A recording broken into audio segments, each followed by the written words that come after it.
Boa noite, pessoas vivíssimas. Como é que vocês estão se sentindo nesta data? Eu me sinto muito viva. Ai, ai, vamos esperar a galera chegar aí.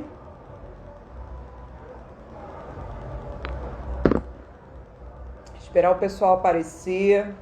Agora a gente vai falar sobre um jogo muito interessante. Muito interessante. Esse jogo acontece todo ao redor de uma rainha que está no não. Não tem como olhar para esse jogo sem perceber que ele se passa ao redor da rainha. Apesar de que a rainha está sendo negada. Ela está no não.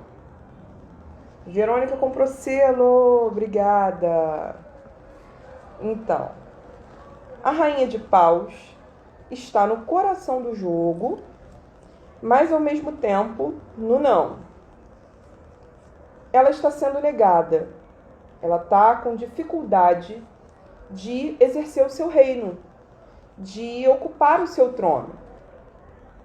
Vamos considerar o seguinte: o não é uma posição indesejável para diversas cartas que são positivas, a menos que exista um contraponto no jogo.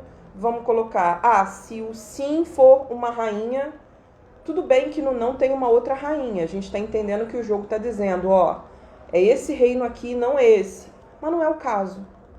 No caso, a carta mais alta deste jogo se encontra no não. Então ela está sendo negada. É como se a gente se deparasse com um ainda não para essa rainha, ou ela está obstruída. A gente não está conseguindo ocupar bem aquele reino ali. Renata comprou selos. Eu tenho que ter alguma vinheta para quando a galera compra selo, sei lá. De repente fazer algum barulho assim, dar uma baforada musical, não sei. Vamos lá. Vamos no vinho argentino. Eu tinha esse vinho aqui em casa há um tempo e hoje eu acho que é o dia de abrir.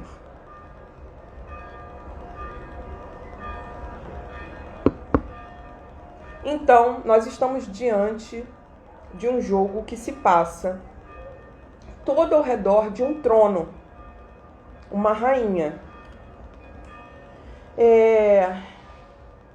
Ao mesmo tempo ela está no não, então ela não está conseguindo dar conta desse trono de alguma maneira. O que será que está acontecendo? Ou quais forças devem ser movimentadas para que essa rainha possa reinar bem, plenamente? Ou quais são as características desta rainha que a gente não pode... que nesse momento a gente está, de repente, tentando elaborar ou superar, porque essa rainha também tem suas sombras. Todas as cartas contêm luz e sombras, certo? Então, vamos tentar entender por que essa rainha está no não, por que ela convoca 2 cavaleiros para que eles ajudem ela a governar, por que a gente tem 2 cartas de embarcação nesse jogo. Enfim, parece que ao redor da rainha, os 4 naipes estão sendo movimentados, talvez estejam sendo movimentados por ela mesma, para que ela consiga governar. Então, é assim que eu resumo o tarô dessa semana. Se você quiser desligar aqui, o jogo se passa ao redor dessa rainha, né? Então, essa rainha não está conseguindo governar. Então, os 4 naipes, os 4 reinos estão sendo movimentados. Eu tenho que dar o meu gás aqui em todos esses campos da minha vida. Se você entendeu o suficiente até agora, você entende, tarô? Você poderia desligar aqui agora. Mas, se você quer um reforço, quer uma leitura um pouco mais aprofundada, fica aí que vai ser maneiro. Deu tempo de eu ter vários insights. Vamos lá, deixa eu dar uma olhada aqui no que o pessoal está comentando. O pessoal já manda logo, compra um adjá. Não posso, cara, vou tomar-lhe um coió se eu comprar um adjá. Usar um adjá aqui, Não posso, não. Deixa eu ver. Ai, que bom que você acha bom me ver e me ouvir, Kali. Vamos lá, peraí. É o seguinte, é o sino, né? O sino da igrejinha faz Belém bem bom. Folia escreve: assumi a chefia de uma equipe faz 8 semanas e tem sido muito difícil colocar meu trabalho em prática. Muita resistência e insubordinação da equipe desde o primeiro dia. Então, acho que alguma coisa pode acontecer essa semana. Quando eu falo alguma coisa acontecer, às vezes não é fora, às vezes é aqui, às vezes é aqui, às vezes é no corpo. Às vezes a gente tem um grande insight ligado àquela carta ali, que isso por si só é um acontecimento. Aí eu vou, mas a tua imagem, a imagem que você trouxe da chefona, a rainha que não está conseguindo reinar, precisa dos outros braços, né, junto com ela, isso é perfeito. O meu jogo da semana passada, ele aconteceu de diferentes maneiras, mas em um domingo eu gabaritei. Aconteceram fatores ligados a todas as cartas. No domingo, tipo, veio aquela avalanche de acontecimentos, assim, que realmente mexeu até onde eu achei que não mexeria, que era no Pajem de Copas da semana passada. Tipo, eu terminei, foi uma semana muito dura, muito difícil, e eu terminei a semana bem, respirando, com aquele... Não perdendo aquele lampejo de autoestima, sabe? Voltando para ele, voltando para a estrela, inclusive. Então, vocês têm que observar até a virada lá da semana, porque às vezes acontece o seguinte, às vezes acontece um fato nesta semana que já estava sendo preparado há muito tempo. Ou então acontece alguma coisa aqui que a gente não sabe, ainda tá em off, está sendo produzido, né? Mas que a gente só vai colher o resultado dela na semana que vem e entender tudo. Matar uma charada. Aconteceu algo hoje comigo, na verdade eu tomei conhecimento de uma notícia hoje, agora, um pouco antes assim do vídeo começar, que para mim desvendou os 2 cavaleiros pelo menos. Na verdade é a imagem do jogo inteiro, mas desvendou muito bem os 2 cavaleiros e que não aconteceu exatamente comigo. É uma situação que eu estou podendo assistir de camarote, o desfecho de uma história.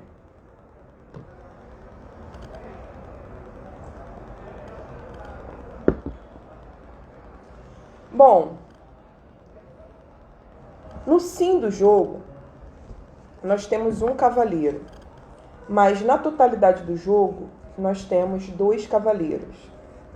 Esses 2 cavaleiros são exatamente aqueles que representam no tarô mitológico ideais muito, muito, muito elevados. Não que os outros não representem exatamente isso, mas é outra pegada, tá? É outra pegada. Esses 2 cavaleiros aqui têm uma pegada muito coletiva. Um deles, que está no sim, é um cavaleiro, vamos imaginar, um guerreiro, cuja bandeira é o amor, é o encontro, é a paz, é as pessoas se enxergarem de uma maneira mais humanizada. É um cavaleiro com muito coração. Então ele é o guerreiro que sai pelo mundo levando essa mensagem. Esse é o tema da existência desse guerreiro. Ele está no sim do jogo. Ele é o cavaleiro do amor. Quando ele aparece, a gente lida, e ele está no sim, está sendo afirmado. A gente lida com os corações um pouco mais desarmados, ou armados para viver a batalha do amor, sabe? Ele tá aqui, ó, o sim do jogo, o cavaleiro de copas, tá? No tarô mitológico, ele é Perseu. E o Perseu tem toda uma controvérsia a respeito dele, nas leituras que fazemos hoje, né, com uma perspectiva feminista dos mitos, porque ele é o cara que mata a Medusa. E a gente sabe que, na real, a Medusa é uma grande injustiçada. Mas se eu for recorrer, né, a determinados elementos simbólicos, eu vou conseguir compreender também que talvez ela seja um aspecto absolutamente selvagem que se desprende da própria deusa Atena. Mas eu não vou entrar no mérito, eita porra, não vou entrar no mérito, até que diminuir aqui, não vou entrar no mérito da história do Perseu com a Medusa aqui. Eu quero pegar o que ele representa, porque eu vou ter que explorar muitas outras coisas dentro desse jogo. Então, o que ele representa, o que é o principal que ele representa? Ele é um cara que não tem essa onda de uma masculinidade violenta à frente dele. Ele é um cara que é muito coração. É um homem que pode exercer a sua sensibilidade e que emprega essa coisa da honra, da luta, né? Essa coisa do masculino forte na luta pelo que interessa, pelo que importa, pelo que promove a vida. Porque se ele sai pelo mundo empunhando a bandeira de copas ou a taça, a grande taça, na verdade ele é um cavaleiro de Afrodite. Ele é um cavaleiro do naipe dela. É um cara que vem para lembrar o mundo de que fazer circular o amor é importante. Você pode se deparar com ele na figura de um cara mesmo, um amigo muito querido, muito amoroso, uma pessoa que... Eita porra! Desculpa aí.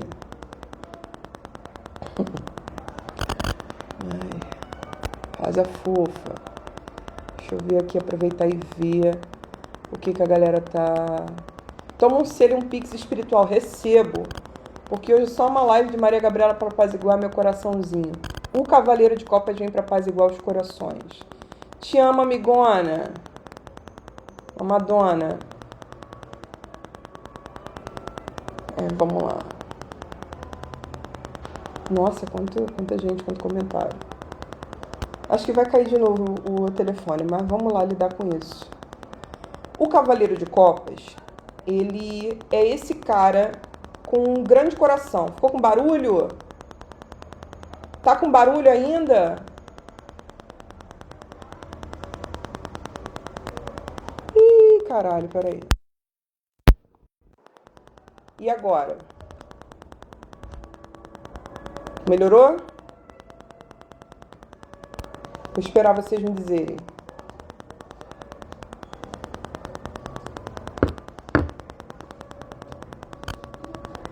Sim significa o quê? Que melhorou? Ah, tá, que passou.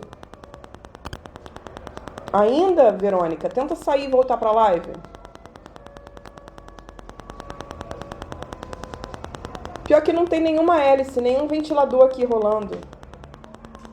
Ai, caramba. Ah, sabe o que pode ser? E agora, melhorou? Eu acho que o microfone aqui, meu brinquedo erótico, ele tava no modem.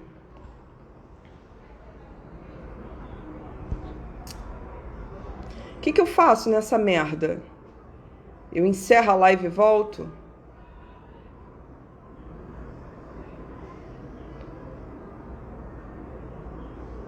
Vou ficar esperando vocês me falarem. Cada uma fala uma coisa. Parou, né? Tá. Então tá. Então vamos ver. Eu falava do Perseu. Perseu é maneiro. É fofo. É querido. Ele faz a gente acreditar na vida de novo. Ele traz essa imagem de que precisamos falar de amor, sabe? Precisamos trazer um coração regenerado. É preciso inventar de novo o amor. Ele é dessa onda. Ele é um pacifista, ele é um cara, um apaixonado. Aí eu dizia, como que ele pode se manifestar por esses dias pra gente? Pode aparecer mesmo uma figura apaixonada. Não necessariamente um homem. Pode aparecer uma figura apaixonada. Ou abrindo o seu coração para você. ou dizendo especificamente que gosta de você, fazendo declarações de amor. Ou pode aparecer um amigo, uma amiga que te dê a mão, que te ajude, que te faça de novo ter fé na humanidade. Ou você pode reencontrar o amor por aquilo que você faz. Você pode encontrar uma motivação para seguir em frente, que é colocar aquilo que você faz em movimento no mundo na forma de amor, de doação, de fazer as pessoas acreditarem que dá pra gente ser melhor, não dá, não, a gente precisa ser essa pessoa horrível, né? Que o sistema faz da gente. Então, eu não sei beber, então é possível que eu fique bêbada até o final dessa live. Não sei beber mesmo, assim, eu só bebo coisas pelo paladar, né? Geralmente coisas mais doces, mas só fermentados, eu não sou dos destilados. E eu bebo muito rápido, porque é gostoso, porque eu bebo exclusivamente pelo paladar, então eu não sei beber. Iris fala, hoje voltei do trabalho que fiz uma doação. Voltei com energia maravilhosa. Ele é o trabalho voluntário também. Ele é o cavaleiro dos direitos humanos. É o cara que fala da paz. É o sujeito que fala sobre fé, que fala sobre a gente voltar a acreditar na humanidade. Então, esse movimento vai acontecer pra gente e às vezes vai ser uma coisa personificada mesmo. Vai aparecer alguém que vai personificar esse cavaleiro e vai fazer a gente enxergar certas coisas com essa lupa do naipe de copas, tá? Então ele tá no sim. No não a gente tem a rainha de paus. Vamos lá nela. Cadê essa piriguete? Isso é uma coisa que ela não é piriguete na real, sabia? Ela é uma dona de casa. É uma dona de casa. Com a sua leoa aqui, porque ela é uma rainha de fogo. Uma leoa aos pés dela, né? Uma senhora do território. E ela tá no não do jogo. O que isso significa? Não tá conseguindo reinar. Não tá conseguindo ser exatamente quem ela é. Ou há características dela que a gente precisa questionar. Ou a gente vai estar conseguindo dizer um não a certas coisas que ela representa e que não nos contemplam. Então vamos entender quem é essa rainha dentro da estrutura do tarô mitológico, tá? O nome dela é Penélope.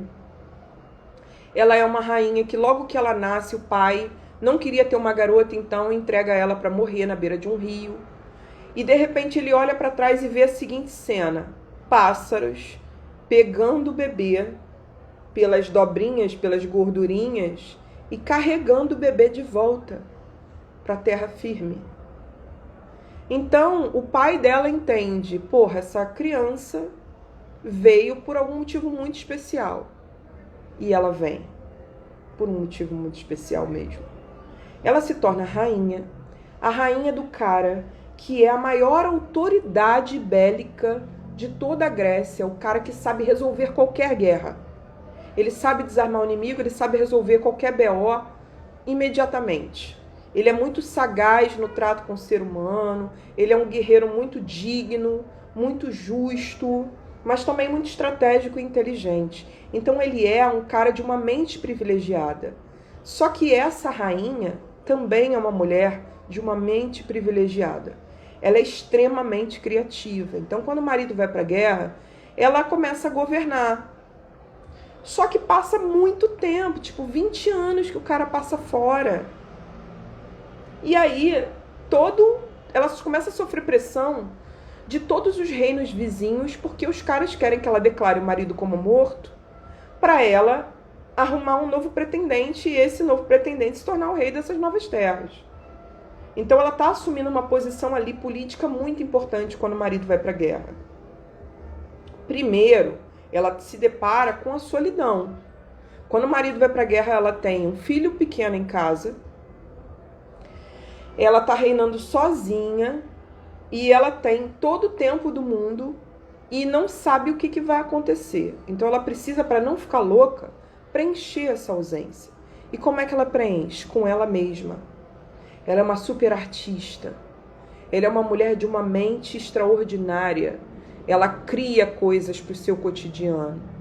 Ela não se sente sozinha quando ela está dentro do seu processo criativo, assim como toda artista. Então ela é uma imagem de solitude. E como ela firma um pacto com o marido de esperar ele até ele voltar, e ele diz para ela, eu vou voltar, você pode me esperar? Ela acredita. Então ela também é a mulher que espera.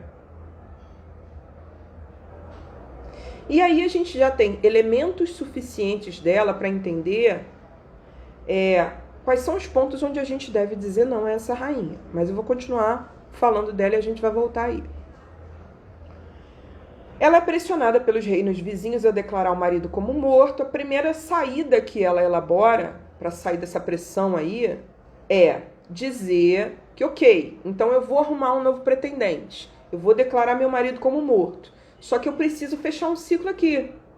Eu preciso terminar de costurar uma mortalha para o meu sogro. Quando eu terminar esse processo, eu vou estar livre para escolher um novo pretendente. E assim ela enrola todos os pretendentes dizendo que ela está ali costurando essa homenagem para o sogro. Quando ela terminar, ela vai casar com alguém. É mentira. Porque toda noite ela desfaz a costura toda que ela tinha feito. Assim ela nunca progride na costura.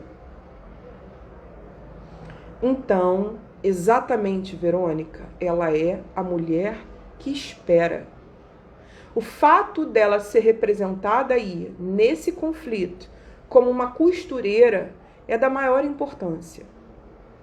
Já aconteceu dessa rainha sair no jogo e eu atender mulheres da costura, bordadeiras, uma mulher do mundo da moda. Tem uma moça que eu atendo que faz trabalhos de costura e tal, envolvendo a ressocialização de mulheres que foram presidiárias, que estavam presidiárias. Então, realmente, ela é a mulher da costura. Mas por que é que ela é a mulher da costura? Porque a costura está associada ao tempo. A costura está associada ao fio da vida. Em quase todas as mitologias, onde a gente tem desde a Mulher-Aranha até as moiras, as fiandeiras do destino, as graças. Então, a relação com o tempo está significada em diversos mitos de costura, o fio da existência. E é também a imagem da mulher capaz de criar o seu mundo, a fiandeira da sua própria realidade. E ela é essa mulher, mas ela não domina só a costura. A rainha de paus domina diversas linguagens artísticas. Ela é uma artista multilinguagens. Tá brincando que você começou a bordar essa semana. É isso. Ela traz esses elementos. Então, ela tá no não. Ela ainda não tá ali completamente. É um não ainda, porque o lugar de rainha nunca é no não do jogo. Aí, descobrem que ela tá fazendo isso. Começa a costurar a mortalha pro ex-sogro, pro falecido sogro. E descostura toda noite. Descobrem que ela faz isso, botam ela na parede e falam, não, você não vai conseguir mais enganar todos eles. Você vai ter que encontrar um novo pretendente. Então ela tem uma outra ideia extraordinária, porque ela é uma artista. Ela é a mulher das ideias mirabolantes. E além de ser uma mulher das ideias mirabolantes, ela tem uma capacidade tão grande de manusear as ideias, que ela faz as pessoas acreditarem nas ideias dela. E ela consegue convocar muitas mentes ao redor da narrativa dela. Então, o que é que ela faz para sair dessa sinuca de bico? Vocês jogam sinuca? Modéstia à parte, eu jogo sinuca pra caralho. Uma das coisas que eu mais me orgulho na minha vida é do quanto eu jogo sinuca.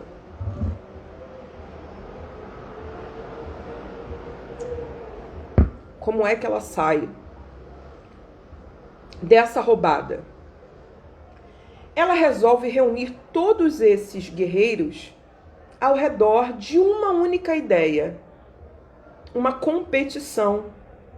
Eu costumo dizer que o naipe de paus, dentro do tarô mitológico, é um naipe olímpico, porque ele traz heróis, e esses heróis constroem um barco e vivem todo um perrengue até chegar numa ilha com esse barco, e atravessam diversas aventuras, e conseguem pegar uma relíquia que tem nessa ilha e voltar de barco. É um barco a remo, quer dizer, é um culto ao perrengue, que tem que ser muito atleta na vida, tem que ter muita disposição. Para dançar o creu, tem que ter disposição, tem que ter habilidade. Então, eu digo que o naipe de paus é o naipe olímpico. Mas por quê? O olímpico tem esse caráter do aventureiro, da mobilização, sobretudo se o esporte é coletivo.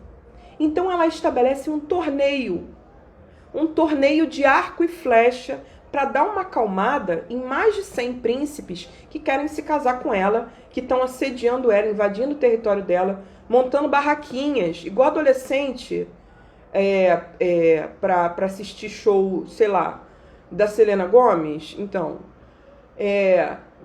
eles montam barraquinhas ao redor do reino dessa mulher, assediando ela. Ela tem que dar uma acalmada nos ânimos.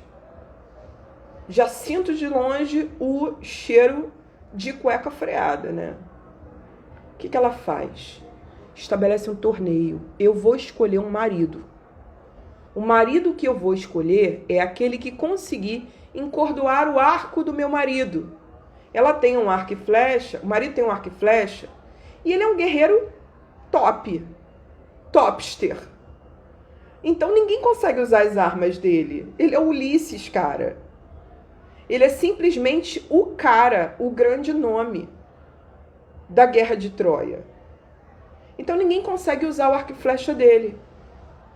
E aí ela fala, o cara que conseguiu usar, eu vou me casar com ele.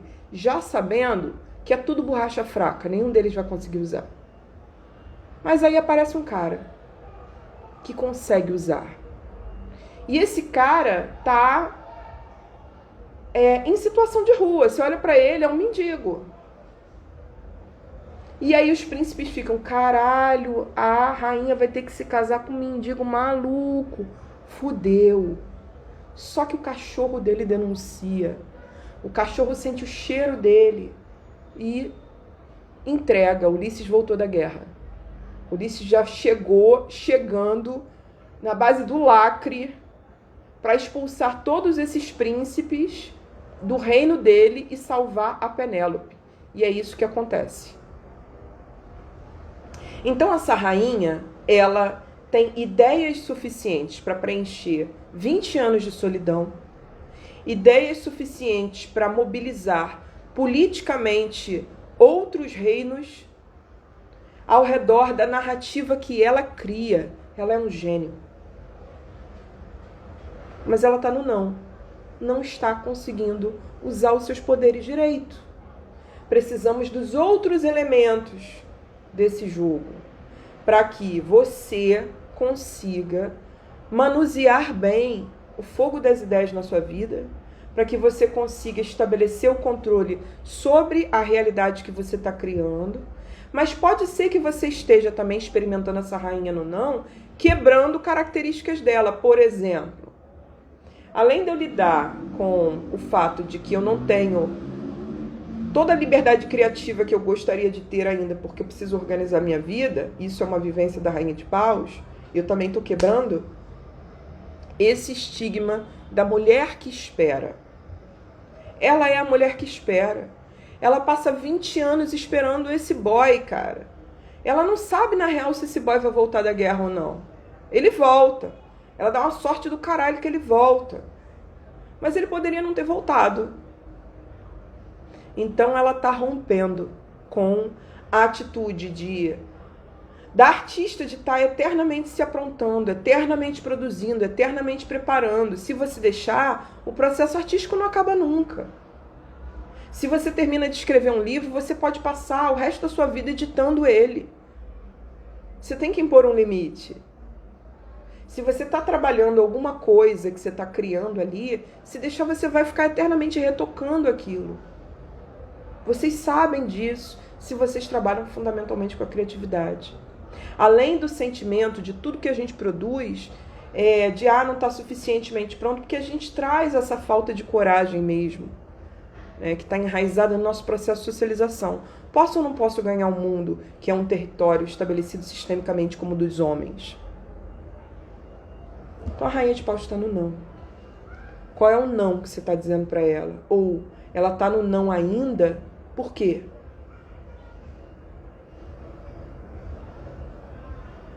Deixa eu ver quanto tempo de jogo. Meia hora. Aí a gente vai pro porquê. Olha, ganhei $3 em selos. Que maravilha. Vocês querem mandar um pix pra mim? Se o jogo estiver conversando com vocês, o meu pix é matriarcaria@gmail.com. Qualquer valor. Tá valendo. Já salva meu trabalho, porque é tempo pra caramba aqui. Pensando o jogo, produzindo a live, editando vídeo, colocando vídeo no YouTube. É muito tempo na semana. Flávia Cristina Mariano pergunta: eita, pode ser também um não sobre não esperar alguém ou alguém não vai voltar? Sim. Sim, bonita. Sim. No porquê do jogo, a gente tem uma imagem de vitória. A gente tem cavaleiros, guerreiros, príncipes. Exatamente como tem príncipes aí na história da rainha, a gente tem príncipes no 8 de paus. Só que eles estão numa outra condição. Eles não estão ludibriados por uma rainha, eles estão vitoriosos. São cavaleiros maneiros, espertos, sagazes, sobreviventes de uma grande aventura. A carta que fala no porquê é o 8 de paus. Cadê o 8 de paus?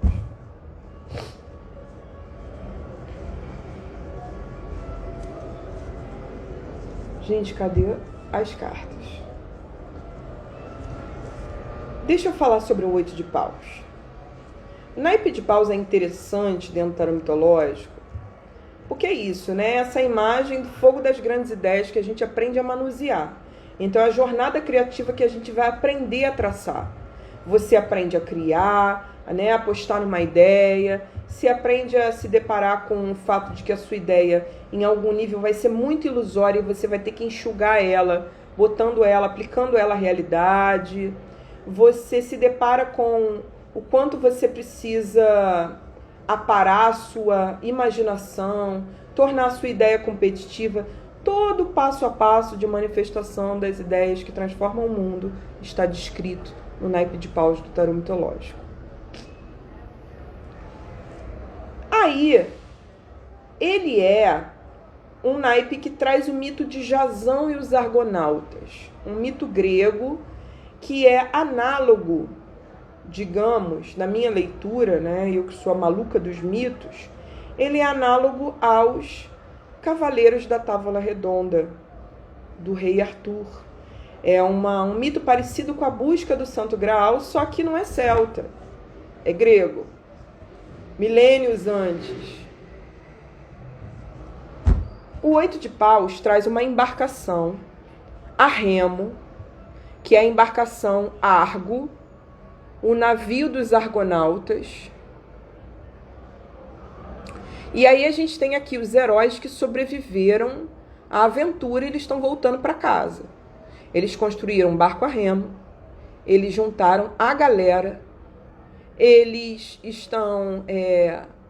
foram para uma ilha, venceram várias batalhas extraordinárias contra dragões, contra criaturas míticas, contra exército inimigo, venceram a porra toda. Estão voltando para casa vitoriosos, se acabando, enchendo o cu de cachaça, quase caindo da porra do navio, festejando as suas vitórias em série. E ainda me passam 2 animais de Poseidon, que é um deus próspero, abençoando eles, dizendo: valeu, galera, vocês estão no caminho certo.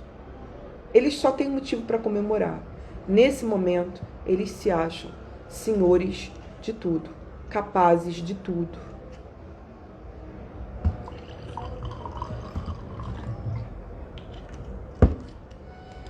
Quem trabalha com a criatividade deve experimentar aquele orgulho de quando está conseguindo criar, produzir, de como está ficando bonita a obra, o texto.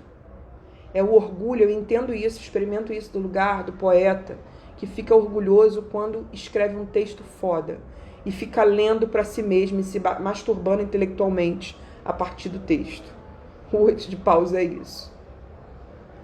8 de paus é um momento em que a sua mente tem aquela explosão de criatividade de porra, tô conseguindo, cara, dou conta, faço essas paradas.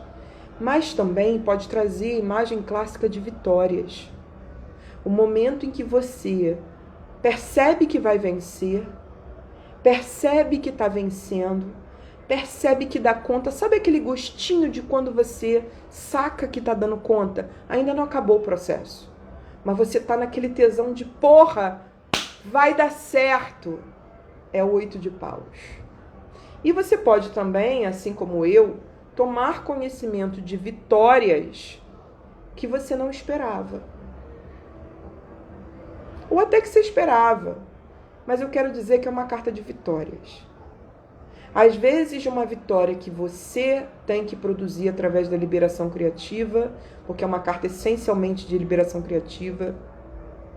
Às vezes, de vitórias que você já está colhendo. De qualquer forma, geralmente vitórias coletivas. Vitórias que não envolveram só a sua mão, que envolvem os braços dos seus companheiros e companheiras de jornada. A saga das cartas, né? Psicanálise marginal diz. A saga do cadê as cartas? Vídeo gravado é bom, mas a espontaneidade da live é impagável. Você é maravilhosa. Ai, que bonitinha. Fofinha, obrigada. É isso, procurar as cartas. Bom, no porquê do jogo a gente tem essa imagem de vitória. É a razão pela qual as coisas estão acontecendo. Vencer nesse jogo, chegar a desembolar o que a rainha precisa que desembole, para que o reino dela possa fluir bem, é deixar as ideias fluírem. É se perceber capaz de criar qualquer porra, qualquer merda, obter qualquer resultado. Ou comemorar as vitórias, perceber o quanto você é capaz de realizar coisas ao lado de quem está contigo. Às vezes contar com a ajuda de amigos para realizar coisas. É uma carta de vitória nesse sentido da criatividade, do manuseio desse fogo, das ideias. Então, criações artísticas e processos de multidão, porque é uma carta coletiva, né, também estão favorecidos com essa carta. É uma coletividade vitoriosa. Ela é uma carta que saiu no ano passado, exatamente na semana do segundo turno, dizendo que a gente venceria as eleições. Sim, posso me orgulhar de ter acertado através do tarô o resultado das eleições 2022. No topo do jogo, a gente tem o herói Orestes, no único momento em que ele se encontra tranquilo, dentro do naipe da intranquilidade, o naipe do conflito. Orestes é o rapaz que não tem mesmo que ter paz, gente. Ele tá matando a mãe. Ele não tá matando a mãe porque ele quer, mas porque os deuses mandaram. Ele tá matando a mãe a contragosto. Ele é forçado a admitir que não tem jeito. Que a família dele é uma família de tiranos, que certas coisas não se salvam, que para ele ter paz ele tem que romper completamente com o laço dele com essa família. Então é a gente, em algum nível, quando a gente consegue entender que a gente veio para construir uma história diferente. O nosso papel nessa família é trazer diferenças, é trazer outras referências, trazer o novo, romper com o velho, romper com o que está bichado, machucado, podre. Então ele é aquele filho que é o buscador, que vai buscar um outro caminho possível de ser, de existir no mundo. Só que aqui ele acabou de tomar conhecimento, ele está no exílio. A mãe dele, olha só, olha como a mãe dele é. A mãe dele matou o pai dele. Ela é uma rainha, então se ela matou o rei, ela deu um golpe de estado. Ela está reinando junto com o seu amante. Ela já botava um galho no cara.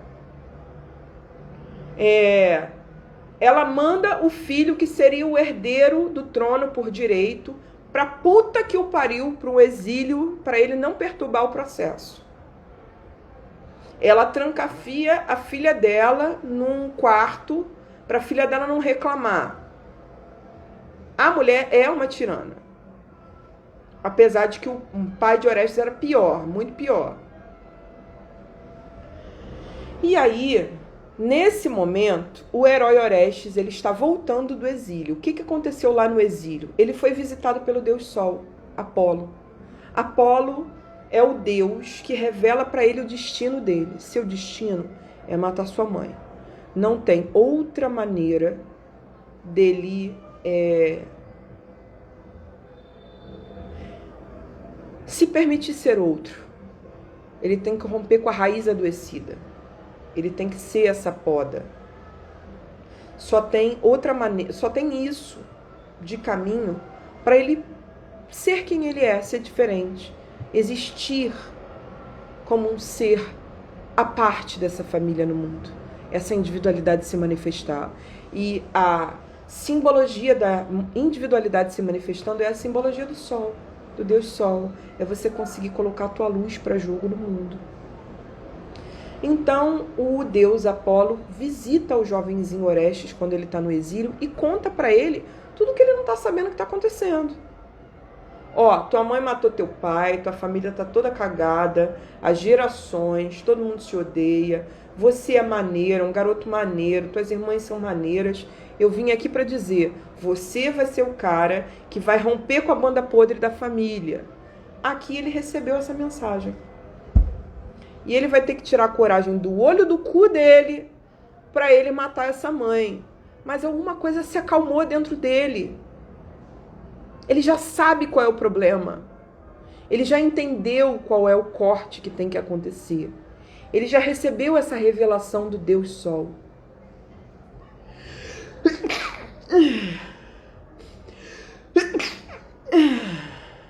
Então, ele está tranquilo, dentro da medida do possível. Ele já entendeu que é isso aí mesmo.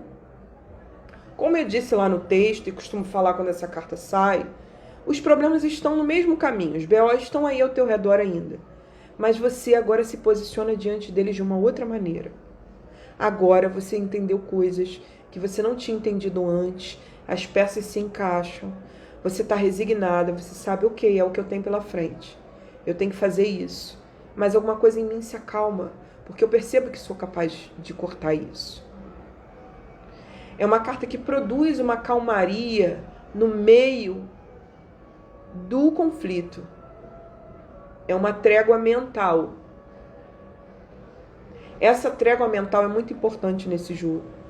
Nós estamos nos encaminhando para ela. E essa tranquilidade mental desse herói sai ao lado de um outro herói que se corrige. Essa imagem da autocorreção, para a gente parar de se desperdiçar, parar de desperdiçar a vida, as coisas ricas da vida, honrar os nossos ganhos.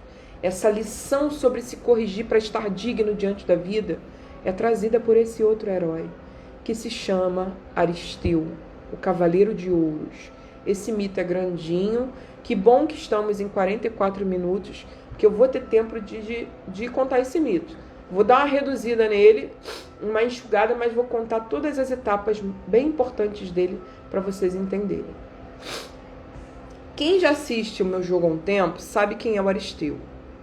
O importante agora é entender o que Aristeu está fazendo dentro desse jogo. Vamos lá. Aristeu é um apicultor. Ele não é só um apicultor. Ele é um cara que domina diversas artes da terra. Ele sabe fazer várias paradas maneiras. Ele sabe cuidar de animais. Ele sabe para que serve cada erva. É um herveiro. Ele sabe cultivar a terra para a terra nos dar todos os alimentos. Enfim, você pode imaginar num determinado solo, ele sabe tudo. Ele sabe tudo. Ele é o cara que deveria estar no Ministério da Agricultura.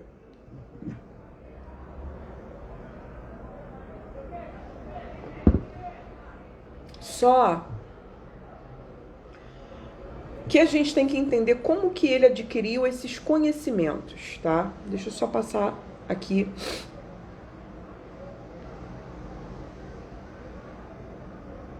Peraí. Vamos olhar para como ele adquiriu esses conhecimentos. Em primeiro lugar, ele é o filho do deus Sol Apolo. Mesmo cara que dá a ordem lá para o Orestes é o pai do Aristeu. Apolo é o pai de Aristeu junto com uma mortal. Se não me engano, Cirene é o nome dela. Não vou lembrar o nome dela.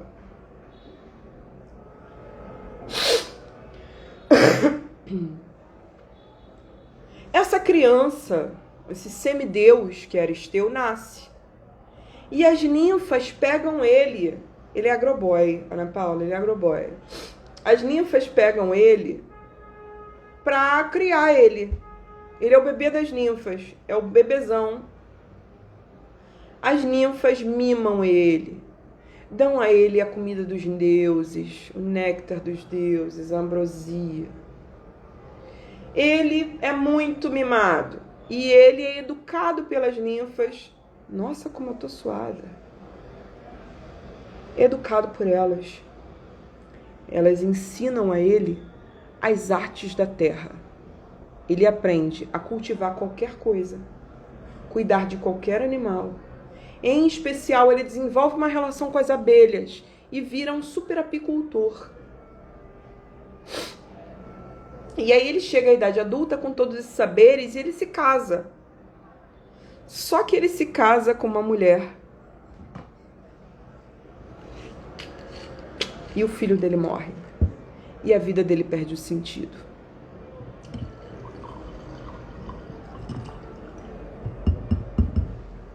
Ele vai consultar o oráculo. O que é que eu faço, meu pai? Porque o pai dele é o dono do oráculo. O pai dele é Apolo, o deus do oráculo de Delfos. O deus que revela pra gente o que a gente veio fazer aqui nessa terra. Tanto que ele revelou lá pro menino Orestes. Ele vai consultar o oráculo e como é que eu dou sentido à minha vida? Perdi meu filho. A vida perdeu sentido. O oráculo resolve esses B.O.s, tá? Por exemplo, no caso de Heracles, o Hércules, quando ele fica maluco, também é um oráculo que estabelece que ele vai fazer os 12 trabalhos, que é um processo iniciático para ele botar a cabeça dele no lugar porque ele ficou maluco, perseguido pela deusa Hera. Esse rapaz aqui, o Aristeu, ele está com a vida esvaziada de sentido quando o filho dele morre. Então o oráculo diz para ele: você quer resgatar o sentido da sua vida? Você quer dar uma utilidade à sua vida? Você vai pegar tudo o que você sabe e você vai ajudar pessoas. De que maneira? Criando um produto digital? Não. Você vai pegar todos os seus saberes, vai visitar uma ilha. Nessa ilha você vai ver o que está acontecendo com as pessoas e você vai salvar a vida dessas pessoas. E assim ele faz. Só que ele não sabe o que ele vai encontrar lá. Quando ele chega lá, ele percebe... Tô toda arrepiada. Essa carta saiu na pandemia. Esse é o cavaleiro que decifra epidemias. Saiu em 2020 essa carta no jogo do ano. Na verdade, eu não lembro se foi no jogo do ano, mas eu sei que ele saiu muitas vezes naquele ano. E eu consegui entendê-lo como nunca naquele ano. Ele é o cavaleiro que chega lá e percebe que está todo mundo adoecendo das mesmas coisas. Ele identifica uma epidemia. E ele tem os conhecimentos que são suficientes para salvar aquelas pessoas do mal que está afligindo a vida delas naquele momento. Ele percebe que essas pessoas tinham uma relação muito boa com a terra. Só que se infiltraram no modo de vida daquela ilha invasores. E esses forasteiros contaminaram a relação das pessoas com a terra. Elas não estavam mais se alimentando do mesmo jeito. Elas não estavam mais usando as mesmas ervas. Elas estavam sendo colonizadas. O que ele faz? Ele descoloniza. Ele traz as pessoas de volta para a relação com os saberes da terra. E diz para essas pessoas, vocês têm que comer isso, vocês têm que plantar isso, vocês têm que resgatar esses hábitos. Quando vocês se fortalecerem, vocês vão expulsar esses invasores e vocês vão recuperar poder sobre o território. Então, esse cavaleiro salva a vida de todas as pessoas dessa ilha.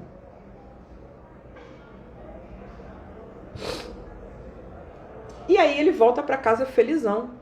Sou foda. Eu sou tão foda que eu posso fazer o que eu quiser. Eu sou um homem grego. Eu tô aqui de pau duro e o mundo deve reverência a mim. O sucesso sobe a cabeça dele. Ele é um filho do Deus Sol. Ele vê passar uma moça muito bonita na floresta, vestida de noiva. Tá se achando fodão? Tá de pau duro? O que ele faz? Vai assediar a pobre. E se diverte, correndo atrás da moça. Ela tropeça em uma cobra e morre. Quando ele já perdeu ela de vista. E ele não fica sabendo de que ele foi responsável com essa atitude dele pela morte de uma moça. Só que ela não é uma moça qualquer. Mesmo que ela fosse, ele estava muito errado. Mas acontece que essa moça é a mulher amada pelo cara mais amado de toda a Grécia, que é Orfeu. Orfeu é um cara muito querido. Ele é um coração gigante, é um artista que inspira todo mundo, é um conselheiro que acolhe todas as pessoas, que só fala de amor. Ele é o rei de copas nesse jogo, nesse oráculo. Então ele matou a companheira de Orfeu, porra. Orfeu fica tão desesperado que ele desce ao inferno. Ele emociona os reis do mundo dos mortos para tentar trazer a sua companheira de volta, mas ele não consegue.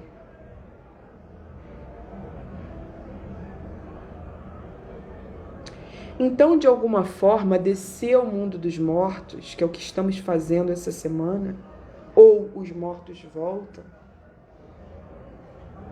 é um elemento que está presente no jogo desta semana. Mas aí o Aristeu volta para casa se achando foda, achando que ele tá certão naquilo que ele fez com essa moça, Eurídice, na floresta.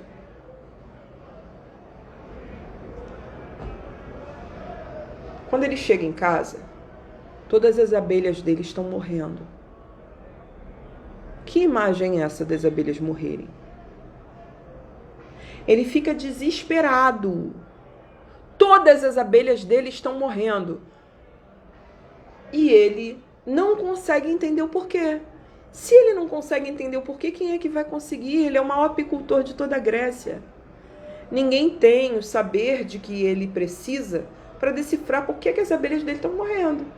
Ele acha que ele está certão, que ele não fez nada de mal. Ele não fez nada para essas abelhas morrerem. Por que as abelhas estão morrendo? Então ele vai conversar com a mãe dele. E a mãe dele fala o seguinte: você precisa da ajuda do oráculo.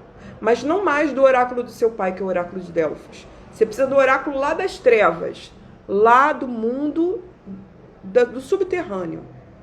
Eu te aconselho a procurar o oráculo de Proteu, que é um deus do fundo do mar, que é um adivinho. Só que Proteu tem uma característica.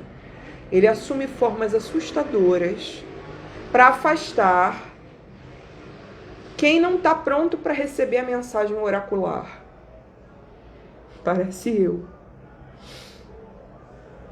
Ele faz a pessoa, tenta fazer a pessoa, de alguma forma, desistir da mensagem.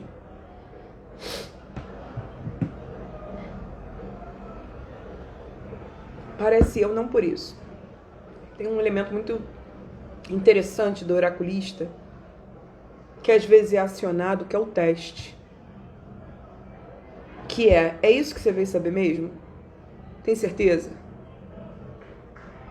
Não tem uma pergunta por trás da pergunta. Carol Mariana me pergunta, Orfeu é filho de quem? Dizem que ele seria filho de Apolo, ou seja, ele seria irmão do Aristeu. Mas isso aí são coisas que eu só vou contar, que eu só vou abordar dentro de um curso. Então, se vocês quiserem fazer algum curso comigo, vocês segurem um pouco a onda. E eu sei que é tentador fazer um curso com uma pessoa que bota um conteúdo muito bonito na tua tela, mas que não te diz porra nenhuma. Já que você sabe aqui que aqui é leitura in natura, aqui sou eu falando pra você do jeito que você vai também receber minha mensagem no teu jogo. Se você puder esperar, eu te agradeço. Se você puder não gastar esse dinheiro aí, turrar, né? A gente vai ano que vem estudar. Agora, para essa semana, esse portal aí de Dia das Bruxas, eu tô oferecendo outra coisa, tá? Vou só abrir um parênteses aqui. Eu vou deixar disponível, não agora, ainda tô terminando de preparar as coisas. Vou deixar disponível um link, um formulário para vocês se inscreverem, porque eu vou entregar agora num formato, né, mais definitivo, saberes que eu já compartilhei esse ano que dizem respeito a povo cigano, né, a corrente das mulheres de Sara. A gente faria rituais nesse sentido. E também um material ligado à autoproteção energética, que é um resultado do workshop de autoproteção energética e do Carnabruxa. Então eu estou condensando a experiência que eu ofereci ao longo desse ano em 2 produtos, que vão ser entregues de uma maneira mais definitiva, um formato mais definitivo, para quem fez parte dessas experiências. Vai ganhar mais até do que inicialmente estava previsto, mas agora está num formato que eu acho sólido e posso entregar para o mundo. E quem quiser se inscrever, participar dessas experiências agora, vai poder. Então, a quem interessa o que eu vou compartilhar? A quem precisa desenvolver a sua prática ritual cotidiana, ligada à sua casa para se proteger, ligada à formação de um altar, ligada a limpar-se energeticamente. As pessoas que estão interessadas em uma prática cotidiana, bruxa, de recolocar a sua energia no lugar, fazer seus rituais que se limpam, onde a pessoa se recoloca em ordem, é quem vai ser beneficiado por esse material agora. Mas deixa eu liberar o formulário para inscrição, tá? Vamos lá, vamos voltar. Aristeu, então, vai procurar o oráculo de Proteu, como a sua mãe lhe aconselhou, sabendo que Proteu vai tentar assustar ele, vai tentar fazer ele desistir da mensagem. Então ele vai lá, faz a oferenda que ele tem que fazer para esse babalaô do fundo do mar, que é Proteu, e Proteu diz para ele... Não, Proteu começa a assumir formas assustadoras, até que ele continua ali firmão, não desiste. E Proteu fala, ok, você quer receber mesmo a sua mensagem? Você quer entender por que é que as suas abelhas estão morrendo? É isso que você veio buscar aqui?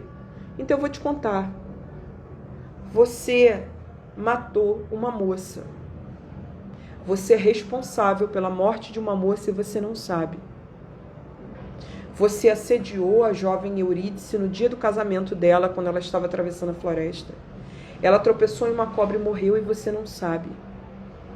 As ninfas estão putas com você. E as ninfas te deram tudo. Elas te ensinaram todas as artes da terra. Elas te educaram. Elas te deram as comidas e bebidas dos deuses. Elas te deram tudo que você sabe. Como é que você trai essas forças da terra que são as ninfas, assediando uma moça e sendo responsável pela morte dela? Então Proteu toma aquele soco na cara e se repensa como homem. Que merda que eu fui. Que lixo que eu fui. E aí Proteu dá um ebó para ele. Passa para ele, ó, você vai lá no Mercadão de Madureira, vai comprar isso, isso, isso e isso, e vai fazer uma super oferenda para as ninfas no meio do mato. Você vai voltar dali a 12 dias, ou seja, a oferenda se completa em 13 dias. 13 é um número muito importante, né? Inclusive, é muito importante para a mitologia celta. Mas aqui a gente está falando da grega. Dentro de 12 dias ele vai voltar. Depois de 12 dias ele vai voltar. E ele vai achar o que ele estava precisando. Ele vai ter que mexer nas carcaças dos animais que ele sacrificou para as ninfas. E ele vai encontrar algo. A resposta dele. Tá. Então ele faz isso. Só que fazer uma oferenda não é assim. Fazer uma oferenda. É fazer uma oferenda e ficar no cantinho do pensamento. Entender o que aquele ritual, aquela capacidade de simbolizar desperta em você. Quais são os insights que vêm. Então ele faz toda a obrigação para as ninfas. Quando ele termina de dar a obrigação para as ninfas, volta para sua casa, fica de resguardo e volta dali a 13 dias, quando ele volta e mexe nas carcaças dos animais. Ele vê uma grande quantidade de abelhas saindo, abelha, e ele consegue capturar abelhas e consegue resgatar as suas colmeias. Por que as colmeias estavam morrendo? As abelhas são matriarcais. Vocês sabiam que quando um governo muda na Inglaterra, no Reino Unido, eles informam ao responsável, que é o cara, que é o apicultor, que trata, né, portanto, com as abelhas, para que esse apicultor avise as abelhas. Mudamos de reino, porque senão elas não trabalham, elas param de trabalhar. Isso já aconteceu na história deles. Isso é uma tradição celta que a coroa britânica mantém de pé até hoje. Então, quando Betinha morreu e o Charlinho assumiu, isso foi feito. Colmeias morrendo é prosperidade vazando. Ele é o cara que errou. A prosperidade dele está vazando porque ele errou. Na minha leitura, ele errou com as donas da terra, as ninfas. Ele errou com o feminino. Ele assediou uma mulher. Então ele tem que se corrigir. Porque se ele não se corrigir, ele não restitui o fluxo dos ganhos.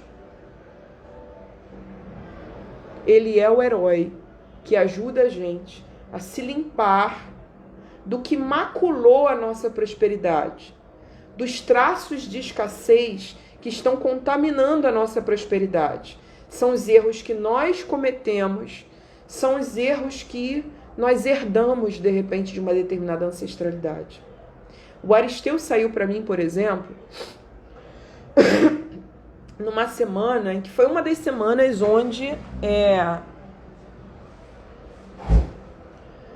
eu esqueci de pagar a luz, a conta de luz. Isso acontece direto, porque eu simplesmente odeio débito automático. E aí eu não paguei a conta, não era falta de dinheiro, esqueci, sequelei. A luz foi cortada. Então eu fui fazer faxina na minha casa no escuro. E aí um pouco antes da luz voltar no dia seguinte, eu estava lavando o banheiro e eu lembrei de uma situação de abuso que eu não sabia que era exatamente um abuso. Não aconteceu comigo, aconteceu com uma pessoa da minha família, uma tia minha. Era uma história que a minha avó contava de uma maneira romantizada, que eu nunca tinha problematizado como um abuso. Esse cavaleiro saiu naquela semana. Esse abuso tem a ver com dinheiro. Eu não posso contar a história aqui.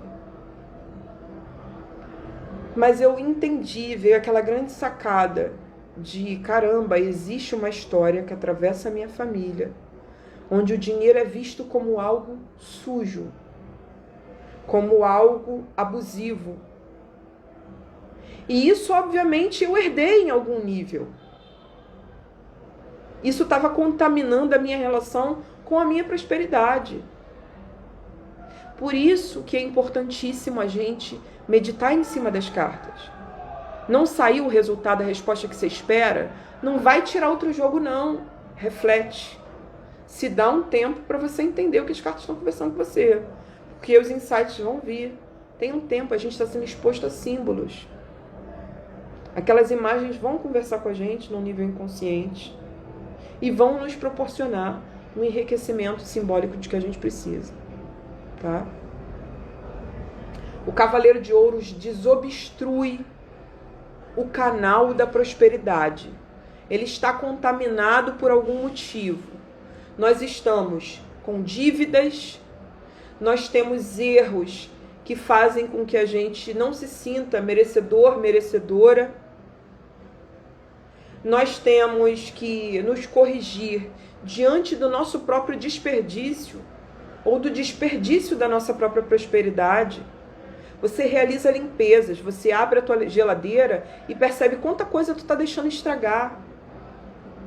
E tá aí reclamando que não consegue pagar suas contas.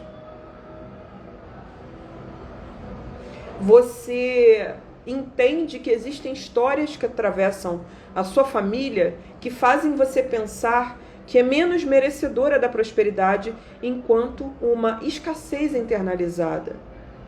Esse herói Aristeu é de uma profundidade imensa. É o cavaleiro que ajuda a gente a honrar a vida material, a parar de desperdiçar a si as circunstâncias e o nosso próprio dinheiro. Recuperar poder sobre a vida material é recuperar poder sobre o dinheiro, sobre o corpo, sobre a alimentação, sobre a relação com a terra, sobre as coisas que a gente materializa através do nosso trabalho, a relação com as riquezas da terra, os recursos naturais. Ele faz a gente honrar isso. E para fazer a gente honrar isso, ele mostra onde a coisa está suja. Quando essa carta sai, a gente não só vive esse processo na gente, como a gente vê outras pessoas viverem esse processo. Pessoas que estão erradas tendo que se corrigir. E aí eu vou trazer uma coisa que o laboratório me ensinou ao longo desses anos, que é o seguinte: o Cavaleiro de Ouros e o Cavaleiro de Copas saindo no mesmo jogo, a gente está conversando sobre a necessidade de uma masculinidade se corrigir. A gente está falando, a gente pode ter notícias, por exemplo, de violência doméstica, de homens que se fuderam por serem representantes dessa masculinidade absolutamente adoecida, intoxicante. A gente vai ver esse traço da masculinidade se corrigindo. É um cara que erra e precisa se corrigir, se acertar, para o fluxo da prosperidade voltar a fluir, a jorrar. Às vezes você vai fazer dinheiro se acertar e pagar dívidas.